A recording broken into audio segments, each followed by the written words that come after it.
ಹಿತ್ತಲ ಗಿಡದಲ್ಲಿದೆ ಮದ್ದಿನ ಮಂತ್ರ, ಅಡಿಗೆ ಮನೆಯಲ್ಲಿದೆ ಆರೋಗ್ಯದ ಸೂತ್ರ, ಸರ್ವ ಕಾಯಿಲೆಗಳಿಗೂ ಸರಳ ಚಿಕಿತ್ಸೆ ಮನೆ ಮದ್ದು ಕಾರ್ಯಕ್ರಮ ಸ್ವಾಗತ. ನಾನು ನಿಮ್ಮ ಡಾಕ್ಟರ್ ಕಿಶೋರ್. ಪ್ರತಿನಿತ್ಯ ಆಯುರ್ವೇದೀಯ ದೃಷ್ಟಿಕೋನದಲ್ಲಿ ಅನೇಕ ಮನೆ ಮದ್ದುಗಳನ್ನ ನಿಮ್ಗೆ ಹೇಳ್ತಾ ಬರ್ತಿದ್ದೀನಿ. ಇವತ್ತು ನಾನು ಹೇಳ್ತಕ್ಕಂತಹ ಸಂಗತಿ ಬಿಕ್ಕಳಿಕೆ, ಹಿಕ್ಕಪ್ಸ್ ಅಂತ ಕರಿತೀವಿ. ಸಂಸ್ಕೃತದಲ್ಲಿ ಇದಕ್ಕೆ ಹಿಕ್ಕ ಅಂತೀವಿ. ಏನಪ್ಪ ತುಂಬಾ ದೊಡ್ಡ ವಿಚಾರ, 4 ಸಲ ಬಿಕ್ಕಳಿಕೆ ಬಂತು ಅಂದ್ರೆ ಇದಕ್ಕೂ ಒಂದು ಟ್ರೀಟ್ಮೆಂಟ್ ತಗೋಬೇಕಾ? ಸಾಹೇಬ್ರೆ ದಯವಿಟ್ಟು ಅನುಭವಿಸಿ ನೋಡಿ, ಆವಾಗ ಮಾತ್ರ ಇದ್ರ ವೇದನೆ ಏನು, ಇದರ ಆತಂಕ ಎಷ್ಟು ಅಂತಕ್ಕಂಥದ್ದು ಅರ್ಥ ಆಗುತ್ತೆ. Where are nose the pinch off the show ಅಂತ ಹೇಳ್ತೀವಿ ಇಂಗ್ಲಿಷ್ ಅಲ್ಲಿ. ಚಪ್ಪಲಿ ಹಾಕೊಂಡವನಿಗೆ ಅದು ಎಲ್ಲಿ ಕಡಿಯುತ್ತೆ, ಹೇಗೆ ಕಚ್ಚುತ್ತೆ ಅಂತ ಗೊತ್ತಂತೆ.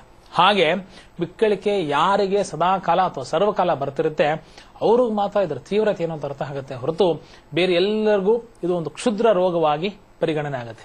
ಅಯ್ಯೋ 4 ಸಲ ಹಿಕಪ್ಸ್ ಬಂತು ಅಂದ್ರೆ ಇದಕ್ಕೂ ಒಂದು ರೆಮಿಡಿ ಬೇಕಾ, ಹೋಗುತ್ತೆ ಅಂತ. Not always. ನೀವು ಪರಿಗಣನೆ ಮಾಡತಕ್ಕಂಥದ್ದು, ಪರಾಮರ್ಶೆ ಮಾಡತಕ್ಕಂಥದ್ದು ಪ್ರಾರಂಭಿಕ ಹಂತದಲ್ಲಿ ಕೆಲವೊಬ್ಬರಿಗೆ ಕೆಲವು ಸಂಗತಿಯಲ್ಲಿ ನಿಜವೇ ಹೌದು. ಏನಪ್ಪಾ ತುಂಬಾ ಬಿಕ್ಕಳಿಕೆ ಬಂತು ಅಂದ್ರೆ ಅನ್ನವಾಹ ಸ್ರೋತಸ್ನ ಇನ್ವಾಲ್ವ್ಮೆಂಟ್ ಇದೆ, ನಾವು ನೀರನ್ನ ಕುಡಿದು ಬಿಡಬೇಕು. ಇದನ್ನ ಟ್ರೈ ಮಾಡಿ, ತಪ್ಪಿಲ್ಲ.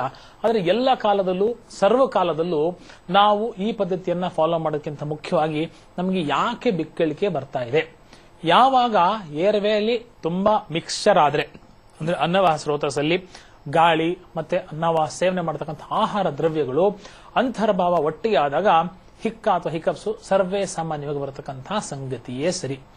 ಸೊ ಕೆಲವೊಂದು ಸಂದರ್ಭದಲ್ಲಿ ಯಾರಿಗೆ ಯಾವಾಗ ದೀರ್ಘಕಾಲೀನವಾಗಿ ಈ ತರ ಸಮಸ್ಯೆ ಇರುತ್ತೋ ಅವರಿಗೆ ಡಯಾಫ್ರಾಗ್ಮ್ಯಾಟಿಕ್ ಇನ್ವಾಲ್ವ್ಮೆಂಟ್, ಏನೋ ಒಂದು ಪದರ ಇರುತ್ತೆ ಚೆಸ್ಟ್ಗೆ ಅಬ್ಡೋಮಿನ್ಗೆ ಮಧ್ಯದಲ್ಲಿ, ಆ ಡಯಾಫ್ರಮ್ ಇನ್ವಾಲ್ವ್ ಆಗಿದ್ರೆ, ಇನ್ನೇನಾದ್ರೂ ಪೆಥಾಲಜಿ ಇದ್ದೆ, ವಿಕೃತರಿದ್ದಲ್ಲಿ ಅದಕ್ಕೆ ಕೂಲಂಕುಷವಾದ ಪರಿಶೀಲನೆ ಅತ್ಯಗತ್ಯ ಅಂತಕ್ಕಂತಹ ಮಾತನ್ನು ಹೇಳ್ತೀವಿ. ಆ ಹಂತದಲ್ಲಿ ವೈದ್ಯರ ನೆರವು, ಮಾರ್ಗದರ್ಶನ ಅತ್ಯಗತ್ಯವೇ ಸರಿ. ಆದರೆ ಪ್ರಾಥಮಿಕ ಹಂತದಲ್ಲಿ ಎಲ್ಲರಿಗೂ ನಾವು ನೀರನ್ನ ಕುಡಿದ್ಬಿಟ್ಟ ತಕ್ಷಣ, ಜಸ್ಟ್ ನೀರನ್ನ ಗಲ್ಪ್ ಮಾಡ್ಬಿಟ್ಟ ತಕ್ಷಣ ಹೋಗಲ್ಲ. ನಾವು ನೀರನ್ನು ಕೂಡ ಘಟಘಟ ಅಂತ ಕುಡಿದೆ ಗುಟುಕಾಗಿ ಕುಡಿತಕ್ಕಂಥ ಒಂದು ಪದ್ಧತಿಯನ್ನ ಆ ಕಾಲದಲ್ಲಿ ಮಾಡ್ಕೊಳ್ತಕ್ಕಂಥದ್ದು most important. Next important remedy ಏನ್ ಗೊತ್ತಾ?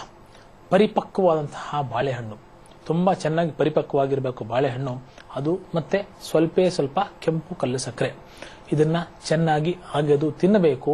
4 ರಿಂದ 5 ನಿಮಿಷ ಮತ್ತೇನು ಆಹಾರವನ್ನ ಸೇವನೆ ಮಾಡಬಾರದು. ಪ್ರಾಥಮಿಕ ಹಂತದಲ್ಲಿ ಫಸ್ಟ್ ಟೈಮ್ ಯಾರು ಹಿಕ್ಕಾದಿಂದ ಬಳಲ್ತಾ ಇರ್ತಾರೆ, ಬಿಕ್ಕಳಿಕೆಯಿಂದ ಬಳಲ್ತಾ ಇರ್ತಾರೆ, ಯಾರಿಗೆ ಇದು ನಿತ್ಯ ನಿರಂತರ ಬರ್ತಕ್ಕಂತಹ ಒಂದು ಪದ್ಧತಿ ಪ್ರಕ್ರಿಯೆ ಆಗಿರುತ್ತೆ, ಮೊದಲ ದಿವಸ ಇದನ್ನ ಸೇವನೆ ಮಾಡ್ಲಿಕ್ಕೆ ಕಷ್ಟ ಆಗ್ಬೋದು. ಯಾಕೆಂದ್ರೆ ಬಿಕ್ಕಳಿಕೆ ಮೇಲಿಂದ ಮೇಲೆ ಬರ್ತಾ ಇರುತ್ತೆ.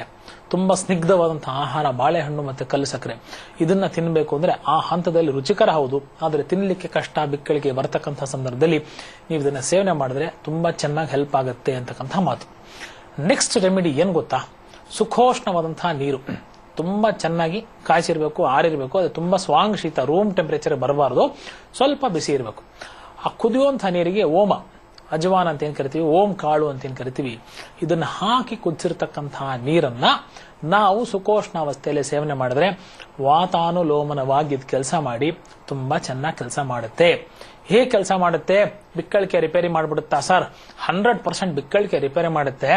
ಅಷ್ಟೇ ಅಲ್ಲ ಸರ್, ನಿಮಗೆ ಫ್ಲಾಟುಲೆನ್ಸ್ ಇದೆ, ಹೊಟ್ಟೆ ಉಬ್ಬರ ಇದೆ, ಮೋಷನ್ ಸರಿಯಾಗಿ ಆಗ್ತಿಲ್ಲ, ಮೋಷನ್ ಹೋಗ್ತಕ್ಕಂತಹ ಸಂದರ್ಭದಲ್ಲಿ ತುಂಬಾ ದುರ್ಗಂಧಯುಕ್ತವಾದಂತಹ ಗ್ಯಾಸ್ ಪಾಸ್ ಆಗ್ತಿದೆ, ಎಲ್ಲ ಸಮಸ್ಯೆಗಳಿಗೂ ರಾಮ ಬಾಣವಾಗಿ ಈ ನೀರಿಗೆ ಅಜವಾನ್ ಅಥವಾ ಓಮನ್ನ ಹಾಕಿ ಕುದಿಸಿ ಕುಡಿತಕ್ಕಂತಹ ಒಂದು ಪ್ರಕ್ರಿಯೆ ಆದಾಗ.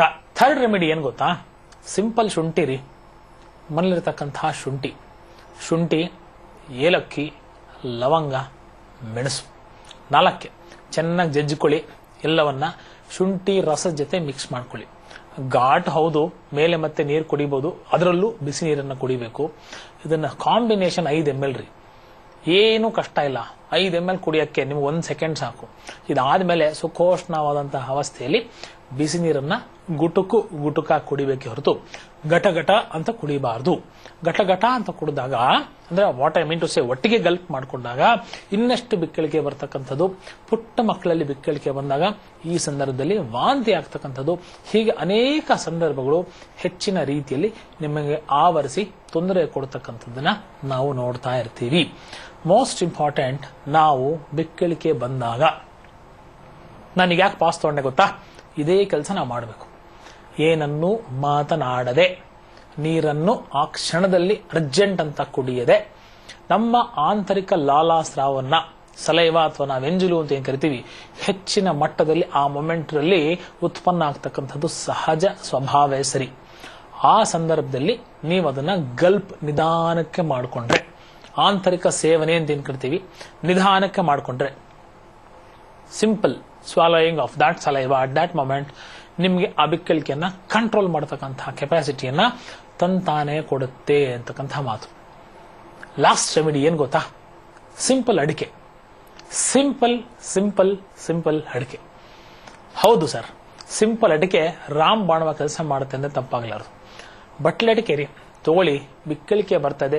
ವಿಶೇಷವಾಗಿ ವಯಸ್ಕರಿಗೆ, ದೊಡ್ಡವರಿಗೆ, 18 ವರ್ಷದ ಮೇಲ್ಪಟ್ಟವರಿಗೆ ಬಿಕ್ಕಳಿಕೆ ಬರ್ತಕ್ಕಂತಹ ಸಂದರ್ಭ ಜಾಸ್ತಿ ಇತ್ತು ಅಂದಾಗ ನೀವು ಊಟವಾದ ಮೇಲೆ ಸುಮಾರು 10 ರಿಂದ 15 ನಿಮಿಷ ಈ ಅಡಿಕೆಯನ್ನ ಬಾಯಲ್ಲಿಟ್ಕೊಂಡು ತತ್ಸಂಬಂಧಿತವಾಗಿ ಉತ್ಪನ್ನವಾದಂತಹ ಲಾಲಾಸ್ರಾವನ್ನ ಗಲ್ಪ್ ಮಾಡತಕ್ಕಂತಹ ಒಂದು ಪದ್ಧತಿ, ಪ್ರಕ್ರಿಯೆ ಮಾಡ್ಕೊಳ್ಬೇಕು. ಇಷ್ಟನ್ನ ಮಾಡ್ಕೊಂಡ್ರೆ ಸಿಂಪಲ್ ಆಗಿ ಈ ಹಿಕ್ಕಾ ಸಮಸ್ಯೆ ದೀರ್ಘಕಾಲೀನವಾಗಿ ನಿಮಗೆ ರಿಪೇರಿ ಆಗೋದ್ರಲ್ಲಿ ಡೌಟೇ ಇಲ್ಲ. ಸಿಸ್ಟಮ್ಯಾಟಿಕ್ ರಿಲೀಫ್ ಹೌದು, ಸಿಂಪ್ಟಮ್ಯಾಟಿಕ್ ರಿಲೀಫ್ ಹೌದು. ಬಹಳ ತ್ವರಿತವಾಗಿ, ಬಹಳ ಬೇಗ, ತುಂಬಾ ಚೆನ್ನಾಗಿ, ಪರ್ಮನೆಂಟ್ ಆಗಿ. ಏನಪ್ಪ ಇದು ಪರ್ಮನೆಂಟ್ ಆಗಿ? ಇವತ್ತು ಬಂದಿದೆ, ಇವತ್ತು ಬರೀ ನೀರು ಕುಡಿದ್ರು ಹೋಗುತ್ತೆ, ಇವತ್ತು ನಾಳೆ ಬಂತು ನಾವು ಸ್ವಲ್ಪ ಗಾಬರಿ ಆಗ್ತೀವಿ, ನಿತ್ಯ ನಿರಂತರವಾಗಿ ಬಿಕ್ಕಳಿಕೆ ಬರ್ತಾ ಇದೆ ಅಂದಾಗ ಈ ಗಾಬರಿ, ಈ ಆತಂಕ ಜಾಸ್ತಿ ಅಂತ. ಸೊ ಇವತ್ತು ಹೇಳ್ತಕ್ಕಂತಹ ಎಲ್ಲ ಮನೆ ಮದ್ದುಗಳನ್ನ ಸರಳ ರೀತಿಯಲ್ಲಿ ನೀವೇನು ಅರ್ಥ ಮಾಡ್ಕೊಂಡಿದ್ದೀರಿ ಅದನ್ನ ಪ್ರತಿನಿತ್ಯ ನಿಮ್ಮ ದೈನಂದಿನ ಜೀವನದಲ್ಲಿ ಮನಮಂದಿ ಎಲ್ಲ ಇದನ್ನು ಉಪಯೋಗಿಸಿದ್ರೆ ಆರೋಗ್ಯ ನಿಮ್ಮ ಕೈಯಲ್ಲೇ ಸುಖ ಸಾಧ್ಯವಾಗಿರುತ್ತೆ ಅಂತಕ್ಕಂಥ ಮಾತು. ಯೋಚನೆ ಮಾಡಬೇಡಿ, ಹಿಕಪ್ಸ್ ಬಿಕ್ಕಳಿಕೆ ಇತ್ತಾ, ಈಗ ಹೇಳ್ತಕ್ಕಂತಹ ಸರಳ ಮದ್ದು ಟ್ರೈ ಮಾಡಿ ಆರೋಗ್ಯ ನಿಮ್ದಾಗಿಸ್ಕೊಳ್ಳಿ. ಇನ್ನು ಅನೇಕ ಸಮಸ್ಯೆಗಳು, ಅನೇಕ ಪರಿಹಾರ ಮುಂದಿನ ಸಂಚಿಕೆ ವಾಪಸ್ ಬರ್ತೀನಿ. ಕಾಯ್ತಾ ಇರಿ. ನಮಸ್ಕಾರ.